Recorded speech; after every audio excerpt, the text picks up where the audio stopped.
그동안 정유라가 국내 송환되지 못했느냐 이걸 봐야 되는 거예요. 예, 그렇죠. 특검이 12월 중순에 제 기억으로 12월 15일 정도 되는데 그때 최초로 정유라를 피의자 신분으로 만들거든요. 자, 그러면은 그 이전에 정유라는 똑같은 범죄 혐의가 있었잖아요. 국정농단의 최대 수혜자고 이대 입시 비리 학사 비리의 수혜자고 예. 삼성 뇌물의 수혜자고 불법 원익 재산을 인지하고 있을 그런 아주 키맨인데 예. 그 이전에 그럼 특검 이전에 검찰은 뭐 왜 했었냐? 정유라를 소환을 할 생각하지 않고 피의자를 안 만들었는지 여기에 대한 검찰을 내부 감찰을 해야 된다고 봅니다. 그다음에 또 아까 주진우 기자가 이야기했던 우리가 독일 검찰을 만났을 때 그때가 1월 초였죠. 최초로 대한민국 검찰이 협조 요청을 한 공문이 12월 27일 날 옵니다. 특검 때였죠? 네. 예. 특검에서. 그리고 지금까지 사실 우리 검찰에서 단 한 차례도 문서로는 주고받았겠지만은 독일 검찰 한 번도 안 갔잖아요. 안 갔죠. 이게 왜 안 두 분 갔을까? 7번씩이나 가는 동안. 이게 왜 안 갔을까? 저는 여전히 특검 내부에서 지금 현재 검찰 내부에서 검찰 내부죠. 우병우 라인이 꿈틀거리고 있다고 저는 생각합니다. 그걸 위해서라면 좀 입장이 바뀔까요? 네, 바뀔 가능성이 큽니다. 무너질 가능성이 있어요. 지금까지 완전 부인. 네, 전면 부인. 예, 예. 어떻게 무너질 것 같아요? 첫 번째 질문에 최순실 씨의 딸은 맞습니다. 예. 예, 최순실 씨의 딸은 맞고, 정윤회하고 최순실 씨하고의 결혼을 92년도에 결혼하죠. 그 다음에 이제 아이가 안 생기다가, 시험관 아기로, 태어난 건 맞습니다. 예, 그 부분도 이제 제가 독일에 가서 확인했었고요. 예. 그리고 딸을 위해서라면. 안민석 주장은 전면적으로 뒤집는 예. 말. 굳은 말로 하네. 사실 저기 세 명이서 각자 틀려? 주장이? 그 현장을 예. 그 장면을 같이 목격했는데 예. 둘이 지금 갈리고 제가 다른 입장이어서 저는 정유라가 누구 딸인지 관심이 없고요. 예. 근데 왜 그 얘기만 하세요, 의원님? 최순실 씨가 지금 하고 있는 이야기들이 예. 뭐 제 입장에서 봤을 때는 터무니없는 이야기잖아요. 자기 딸 영혼을 뺏었고 안민석 때문에 애플을 맞았고 안민석 때문에 독일 갔고 예. 이러한 이야기를 듣는 국민들은 최순실에 대해서 어떻게 생각할까요? 국민들 야, 잘 못 듣는데 기사가 안 저 나와서. 사람 참 저렇게 턱도 없는 생각하는 사람이구나. 예. 가소평가를 하게 되거든요. 나 이게 최순실은 나는 전략으로 봅니다. 아하. 최태민 씨 아들을 만났는데요. 최재석 씨. 이분이 보아온 최순실은 딱 이겁니다. 무시무시한 사람이다. 아주 치밀한 사람이다. 최순실 네. 씨가. 근데 지금 현재 법정에서 보여주는 최순실의 모습은 아주 허접하고 정말 동네 아줌마들보다 못한 그런 조울, 사고잖아요. 돌출. 네. 네. 그러니까 이게 자신을 작전이다. 과소평가하게 만드는 하나의 저는 전략일 가능성이 크다고 봐요. 그죠? 예, 그래서 최순실의 그런 의도에 대해서 우리가 좀 눈여겨볼 필요가 있고 예. 오늘 지금 이야기하는 게 내일 정유라가 오기 때문에 앞으로 정유라가 어떻게 될까 하지 않습니까? 근데 그게 제일 궁금한 거죠. 그거 중요한데 최순실 씨하고. 그 전에 따져봐야 될 게 왜 그동안 정유라가 국내 송환되지 못했느냐 이걸 봐야 되는 예, 거예요. 예, 그렇죠. 특검이 12월 중순에 제 기억으로 12월 15일 정도 되는데 그때 최초로 정유라를 피의자 신분으로 만들거든요. 자, 그러면은 그 이전에 정유라는 똑같은 범죄 혐의가 있었잖아요. 국정농단의 최대 수혜자고 이대 입시 비리 학사 비리의 수혜자고 예. 삼성 뇌물의 수혜자고 불법 원익 재산을 인지하고 있을 그런 아주 키맨인데 예. 그 이전에 그럼 특검 이전에 검찰은 뭐 왜 했었냐? 정유라를 소환을 할 생각하지 않고 피의자를 안 만들었는지 여기에 대한 검찰을 내부 감찰을 해야 된다고 봅니다. 그다음에 또 아까 주진우 기자가 이야기했던 우리가 독일 검찰을 만났을 때 그때가 1월 초였죠. 최초로 대한민국 검찰이 협조 요청을 한 공문이 12월 27일 날 옵니다. 특검 때였죠? 네. 예. 특검에서. 그리고 지금까지 사실 우리 검찰에서 단 한 차례도 문서로는 주고받았겠지만은 독일 검찰 한 번도 안 갔잖아요. 안 갔죠. 이게 왜 안 두 분 갔을까? 7번씩이나 가는 동안. 이게 왜 안 갔을까? 저는 여전히 특검 내부에서 지금 현재 검찰 내부에서 검찰 내부죠. 우병우 라인이 꿈틀거리고 있다고 저는 생각을 합니다. 검찰 레벨 이걸 감찰을 해야 돼요. 서울시- 왜 정유라를 아직까지 이제서야 송환하게 됐는지, 검찰은 그동안 뭐 했는지에 대한 내부 감찰이 필요하다고 지금 봅니다. 서울지검장이 윤석열 지검장으로 바뀌었습니다. 예. 하지만 우병우의 예. 모든 그 세력들은 그 자리에서 그대로 있습니다. 그래서 최순실을 비호하고 다른 수사를 다른 쪽으로 이렇게 전환하려고 했던 예. 사람들이 그대로 있고요. 특별히 법무부, 아까 제가 그 방송 초반에 말했듯이 법무부에서 정유라 소환에 대해서 대단히 미온적이었습니다. 법적인 조치를 하지 않았습니다. 예. 근데 이번에 정권이 바뀌면서 아하. 자기네들이 수순을 밟은 겁니다. 그 부분에 대해서도 명확하게 밝혀야 됩니다. 누가 어떻게 가렸는지 저는 이름을 댈 수도 있습니다.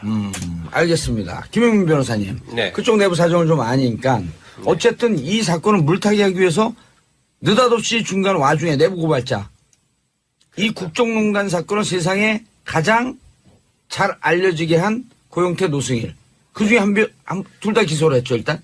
아니 노승일 부장은 아직 기소는 기소 안 안 됐고 됐네? 조사만 조사 중이고. 받았죠. 예. 예. 고영태 씨를 네. 전격적으로 구속했잖아요. 네. 제가 김 변호사 말 전에 제가 네. 간단히 한마디만 하겠습니다. 국정농단 사건이 발생했습니다. 근데 서울지검, 그러니까 이 조사에 나선 검찰은 최순실과 박근혜 그리고 이재용 이런 핵심 당사자들에 대한 수사를 거의 안 하고요.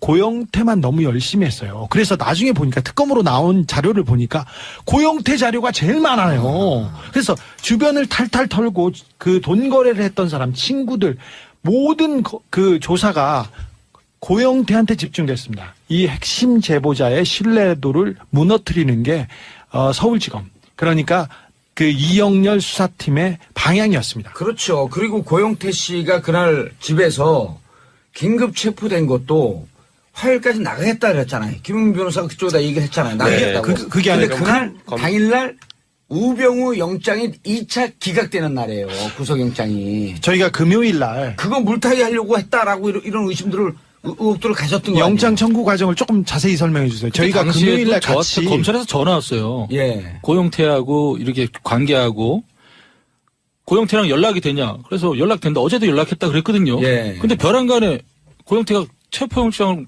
정해가지고 구속이 되는 상황이 들어온 거예요. 자, 금요일부터 예, 설명. 좀 재판 김 변호사. 중이라 좀 조심스러운 부분이 있긴 한데요.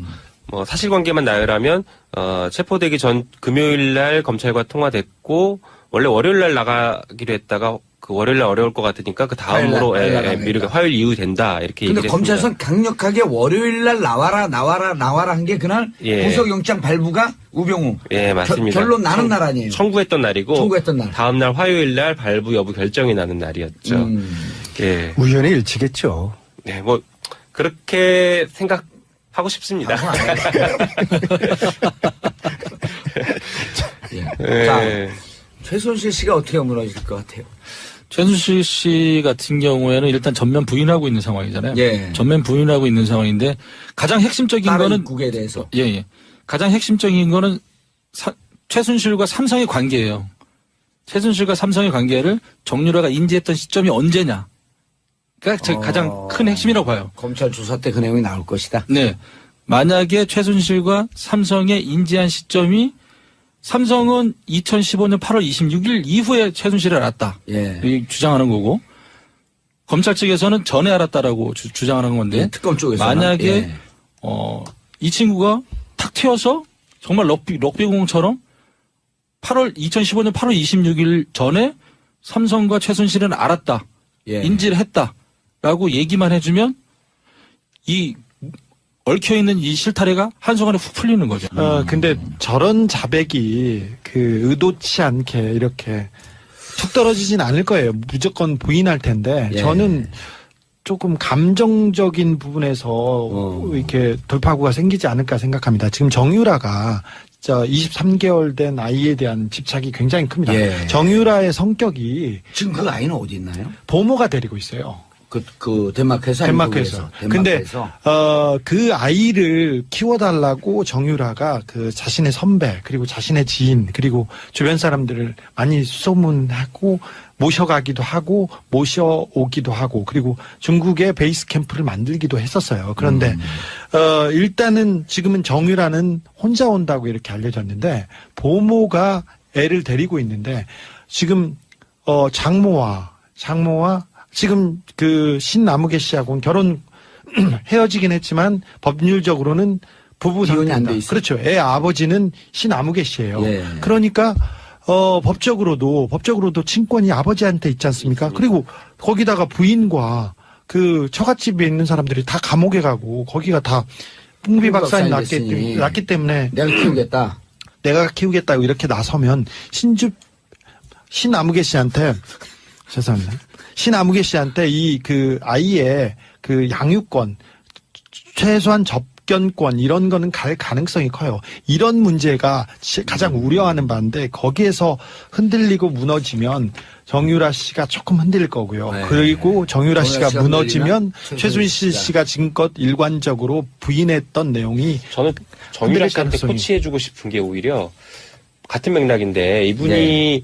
그 진실의 편에 서서 다 얘기를 하면 사실은 뭐 업무 방해나 이런 것들은 그렇게 큰 죄가 아닐 수 그렇죠. 있어요. 구속에서 풀려나서 불구속 상태에서 재판을 받을 가능성도 충분히 있는 상황이 마련될 수 있거든요. 검찰에 협조해라. 네. 그렇게 되면 자기가 원하는 아들 자기가 키우면서 뭐 지금은 일주일에 한 번씩 덴마크에서 접견했던 것으로 알려져 네. 있는데 그게 아니라 자기가 키우면서 재판도 다니고 수사 받으러 다니고 다 가능할 것 같습니다. 사건 초기에 정유라 씨가 한국에 들어와서 검찰에 특검에 나갔지 않습니까? 예. 그러면 사실은 포토라인에 2번 서고 그 다음부터는 아이와 정상적인 생활을 할 수 있었어요. 이 증거 인멸이나 구속 도저히 위험이 없기 때문에 굳이 정유라가 어떻게 될까지 않습니까? 근데 그게 제일 궁금한 거죠. 그거 중요한데 최순실 씨하고. 그 전에 따져봐야 될 게 왜 그동안 정유라가 국내 송환되지 못했느냐 이걸 봐야 되는 거예요. 예, 그렇죠.